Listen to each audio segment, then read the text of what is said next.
दोस्तों नमस्कार, आप सभी का स्वागत है। 2024 के चुनाव से पहले जिस ईवीएम को लेकर पूरा देश ये सोच रहा था कि ईवीएम से लोकसभा चुनाव में धांधली होगी, उस ईवीएम को लेकर एक बहुत बड़ा खुलासा हो गया है। ममता बनर्जी ने यह खुलासा किया, आप स्क्रीन पर साथ साथ एक बार देख लीजिए। ममता बनर्जी ने कहा है कि मोदी सरकार लोकसभा चुनाव के लिए ईवीएम हैकिंग में लग गई है। और ममता बनर्जी ने यह भी कहा कि हमारे पास पुख्ता सबूत है इस चीज के कि भाजपा अब ईवीएम हैक कर रही है, ईवीएम के साथ छेड़छाड़ कर रही है। जी हां, बहुत ही बड़ी खबर निकल कर आई है ईवीएम को लेकर। जो 2024 में लोकसभा चुनाव है उसको लेकर बहुत सारे खतरे मंडरा रहे हैं, जिसमें से सबसे बड़ा खतरा देखा जा रहा है ईवीएम में धांधलीबाजी का, क्योंकि विपक्ष और सारी चीजें कर सकता है, जो ईवीएम में धांधली होगी उस पर नियंत्रण विपक्ष नहीं कर पाएगा। तो इसी चीज को लेकर ममता बनर्जी ने बहुत बड़ा खुलासा किया है और सबूतों के साथ ये खुलासा किया। सबसे बड़ी बात तो ये है। जी हां, अब इसके बाद क्या सुप्रीम कोर्ट में यह मामला जाएगा, यह भी देखने वाली बात है। खैर, विस्तार से पूरी खबर हम आपको बताएंगे। सबसे पहले यदि वीडियो को आपने लाइक नहीं किया है तो वीडियो को लाइक कर लीजिए और आराम से बैठ जाइए।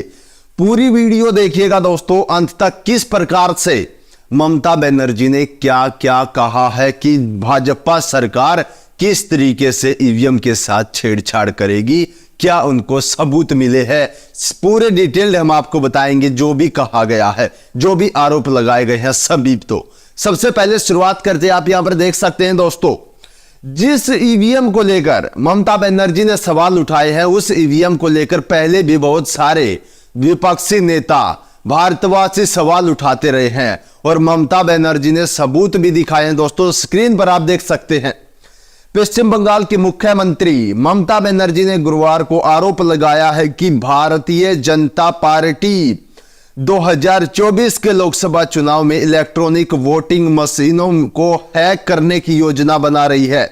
बंगाल सीएम ने राज्य सचिवालय में एक संवाददाता सम्मेलन को संबोधित करते हुए यह टिप्पणी की। सीएम ने कहा कि उन्होंने पहले ही अपनी योजना शुरू कर दी है, यानी कि वे इलेक्ट्रॉनिक मशीनों को हैक करने के लिए तरह तरह के इंतजाम कर रहे हैं। हमें ऐसी जानकारी मिली है और कुछ सबूत भी हमें मिल चुके हैं। हम और अधिक सबूतों की तलाश कर रहे हैं। इस पर इंडिया गठबंधन के सदस्यों की अगली बैठक में चर्चा की जाएगी। फिलहाल जो बैठक की तारीख है वो निर्धारित नहीं की गई है।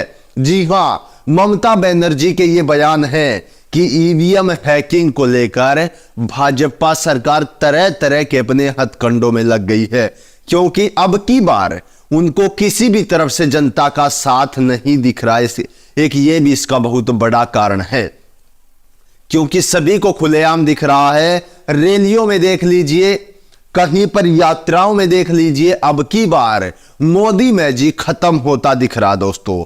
और सिर्फ एक ही मुद्दा अब की बार भाजपा सरकार के पास है, वो है ईवीएम के साथ छेड़छाड़, जैसा ममता बनर्जी ने आरोप लगाया है। और उनके क्या क्या बयान है वो हमने आपको कुछ बयान बता भी दिए हैं दोस्तों। किस तरीके से जो हिंदू मुस्लिम वाला तरीका था वो 2019 में काम कर गया, 2014 में काम कर गया, लेकिन 2024 के चुनाव अब तक के इतिहास में लिखे जाने वाले चुनाव होंगे, ये हम आपको बता देते हैं। दोस्तों ऐसा बताया जा रहा है कि देश के प्रधानमंत्री नरेंद्र मोदी और भाजपा सरकार को जो राज्यों के चुनाव होते हैं उसमें उनको कोई भी इंटरेस्ट नहीं है। उनको इंटरेस्ट है लोकसभा चुनाव में।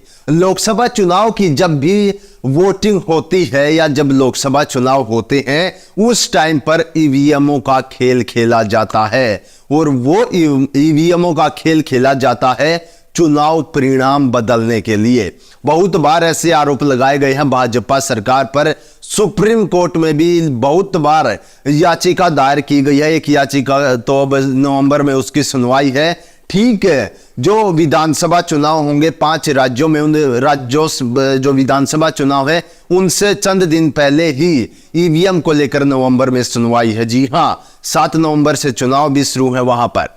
तो उन सब चीजों को देखते हुए क्या सुप्रीम कोर्ट हमारे देश की जनता जो चाहती है कि बैलेट पेपर से चुनाव होने चाहिए, निष्पक्ष चुनाव होने चाहिए, ताकि जो लोग अपना वोट डालकर आते हैं उनको ये पता चले कि हाँ हमारा वोट ठीक जगह गया है या नहीं गया। लेकिन इस पर भी बहुत सारे सवाल खड़े होते हैं दोस्तों, क्योंकि एक तो हमारे देशवासियों की विश्वसनीयता इस पर खत्म हो गई है, उनको विश्वास नहीं रहा ईवीएम पर, क्योंकि बहुत बार ऐसा देखा गया है जब भी चुनाव होंगे, और अब जो विधानसभा चुनाव होने वाले हैं दोस्तों, मैं लिख कर दे सकता हूं, उसमें भी ईवीएम को लेकर बहुत सारी गड़बड़ियां या धांधलीबाजी की हर दिन खबर आएंगी।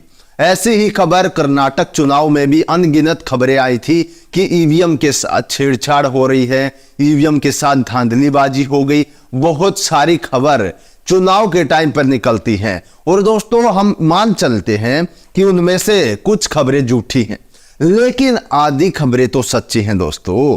तो उनसे भी काफी कुछ प्रभाव पड़ता है जो ईवीएम के साथ चुनाव होते हैं उसके ऊपर। और सबसे बड़ा मुद्दा बनाया जा रहा है 2024 को लेकर, कांटे की टक्कर है अब की बार। जी हां, इंडिया गठबंधन एक तरफ से खड़ा है, दूसरी तरफ से एनडीए, यानी कि एक कांटे की टक्कर है। वो पहले वाली बात नहीं है कि पप्पू राहुल जी है और कोई भी विपक्ष नहीं है। अब की बार 2024 का चुनाव कांटेदार टक्कर के साथ होने वाला है। मोदी सरकार इसीलिए भी घबराई गई है, और जैसा ममता बनर्जी ने बताया, शायद इसीलिए ही इतने दिन पहले ईवीएम के साथ नापातोली छेड़छाड़ का मामला सबूत ममता बनर्जी को मिले हैं दोस्तों। आप सभी को बता देते हैं, कोई अपने पास से हम ये खबर नहीं कह रहे, कोई किसी तीसरे थर्ड पर्सन ने कहा, वो आपसे नहीं कह रहे। ममता बनर्जी टीएमसी की जो वहां पर सीएम है पश्चिम बंगाल ने, उन्होंने खुद सामने आकर कहा कि हमारे पास सबूत रखे हैं और भी सबूत हम एकत्रित कर रहे हैं कि भाजपा सरकार किस तरीके से ईवीएम में गड़बड़ी को लेकर सतर्क हो गई है, और अभी से जो है ईवीएम को सेटलमेंट में लग गई है।